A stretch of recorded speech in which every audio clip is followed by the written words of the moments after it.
you're wasting money on your smartphone. Every year you pay more for barely anything new. But this $799 phone, it claims free global service, real AI built into the device, and performance that rivals phones almost twice the price. So the real question is, have we been overpaying this whole time? Let's break it down. Smartphones have quietly crossed a psychological limit. In 2025, flagship devices from major brands regularly sit between $1,000 and $1,500, with some premium models pushing even higher when fully configured. Yet year-over-year improvements are shrinking. According to Counterpoint Research, global smartphone upgrade cycles have stretched beyond 40 months, showing people are holding onto devices longer because the upgrades feel marginal. A slightly better camera or a minor chip boost is no longer enough to justify the cost. However, the real frustration isn't just price, it's connectivity. International roaming can cost $5 to $15 per day, and heavy data users can easily exceed $100 on a short trip.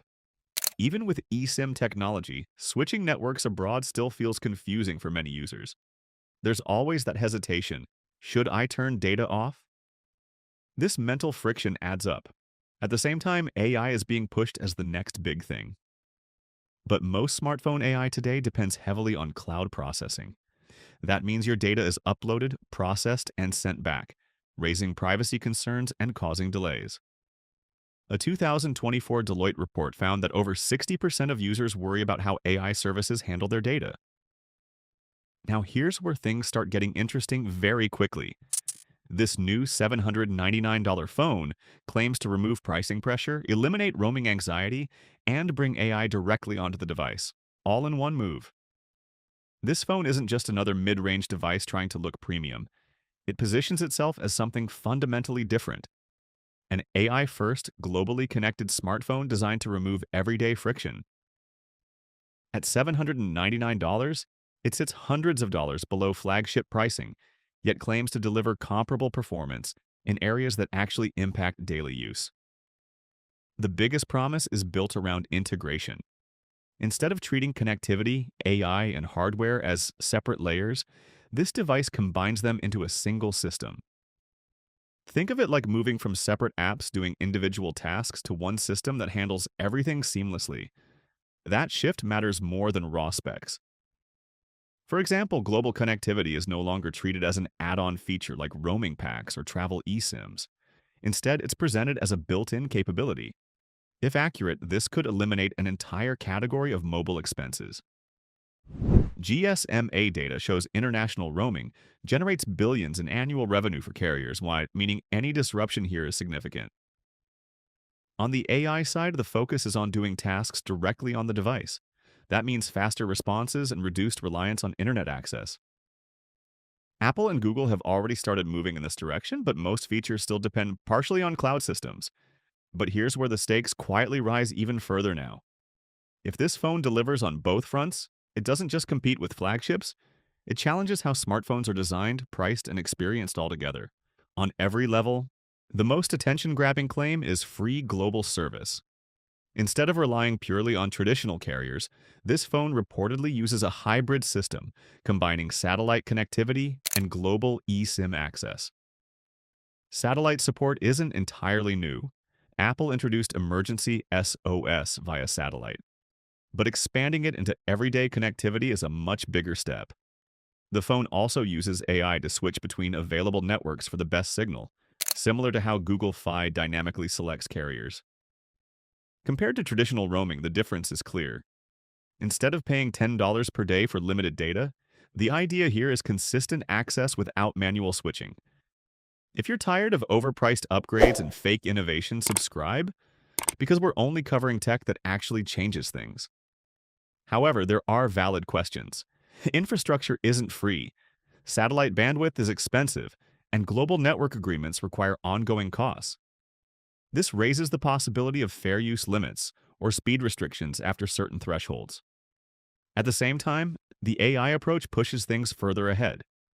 This device includes a dedicated on-device AI chip, allowing features like real-time translation, call summaries, and predictive assistance without sending data to the cloud.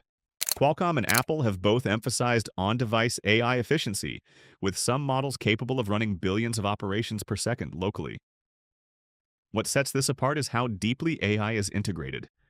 Rather than reacting to commands, the system anticipates needs, like suggesting replies, organizing tasks, or optimizing battery use based on patterns. Early tests from similar AI systems show up to 30% improvement in power efficiency.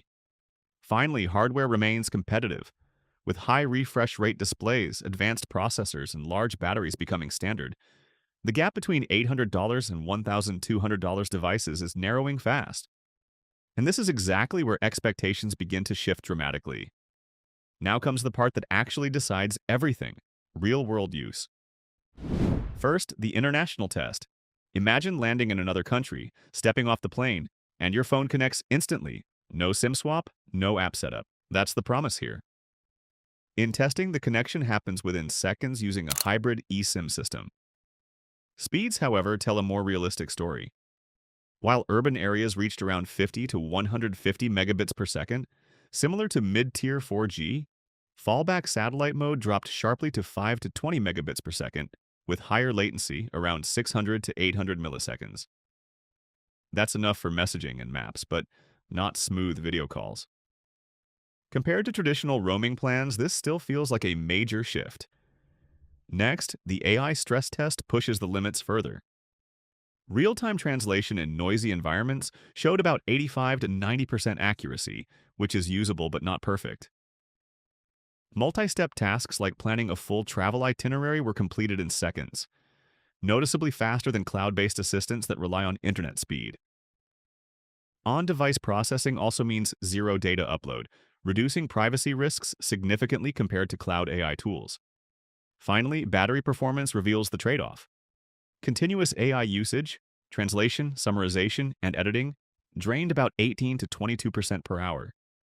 Under mixed daily use, the phone still lasted a full day, averaging 6 to 7 hours of screen-on time. So while the experience is impressive overall, the results clearly show one thing: innovation comes with visible compromises. However, once the excitement settles, the cracks start to show. The biggest question is the free global service. In reality, most early reports suggest a fair use cap between 10 and 20 gigabytes per month at high speeds. After that, speeds may drop significantly, sometimes below 1 megabit per second, which affects streaming and heavy browsing. This model isn't new. Many unlimited plans already use similar throttling systems. Then there's satellite connectivity. While it's a powerful backup, it's nowhere near 5G.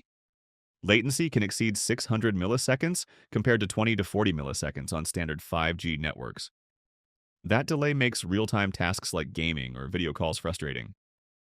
AI, despite being impressive, isn't flawless either. Even advanced on-device models still show hallucination rates of around 10 to 15% in complex tasks. That means occasional wrong summaries or misinterpreted commands. Small errors that can still matter. Beyond that, ecosystem limitations become clear. Unlike established brands, this phone lacks deep integration with apps, wearables, and long-term software support guarantees. Repairability is another concern, with limited service networks compared to global giants. So while it challenges the system in bold ways, it also reminds you that disruption rarely arrives without trade-offs. Which brings us to the main question that actually matters. Does it win? On price alone, the difference is massive. At $799, this phone undercuts premium flagships like the latest iPhone or Samsung models, which typically start around $1,199 to $1,299. That's a gap of nearly 40%, which is hard to ignore for most buyers. When it comes to AI, the advantage becomes more interesting. Traditional flagships rely heavily on cloud-based features, often requiring subscriptions or constant internet access. In contrast, this device runs most AI tasks on-device, offering faster responses and better privacy. It's not perfect, but it's a clear shift in direction. Connectivity is where it stands out the most. Instead of being tied to a single carrier, this phone operates on a global model. Even with limitations, removing roaming friction entirely changes how people think about using their phones abroad. However, flagships still dominate in key areas. Their ecosystems are stronger with seamless integration across devices, longer software support, often 5 to 7 years, and more polished user experiences. So the verdict isn't black and white. It doesn't destroy flagships in terms of premium feel or ecosystem strength. But when it comes to value, flexibility, and future-focused features, it does something arguably more important. Force every flagship to justify its price? Why? For years, mobile carriers have controlled pricing through roaming fees and regional data restrictions. In 2023 alone, international roaming generated billions in revenue globally, with some users paying up to $15 per day for basic access. If a phone can bypass that system using AI-driven network switching and satellite fallback, it directly challenges that business model. At the same time, on-device AI is becoming more powerful. Most current smartphones still rely heavily on cloud processing, which introduces delays and raises privacy concerns. Reports show that over 60% of users worry about how AI services handle their data. By processing tasks locally, this new approach reduces latency and keeps sensitive data on the device itself. Meanwhile, pricing pressure is another major factor. Flagship phones have crossed $1,200 on average, while global smartphone growth has slowed. Consumers are holding onto devices longer, often 3 to 4 years instead of upgrading annually. A $799 phone delivering comparable performance forces brands to rethink pricing strategies. If these features scale, the entire industry may be pushed toward more affordable, AI-first, and globally connected devices. No roaming stress, no AI subscriptions, no $1,500 upgrades.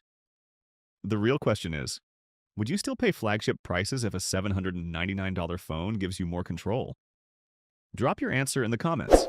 And if you want more deep dives like this, hit subscribe and stay ahead of what's coming next. Thank you for watching.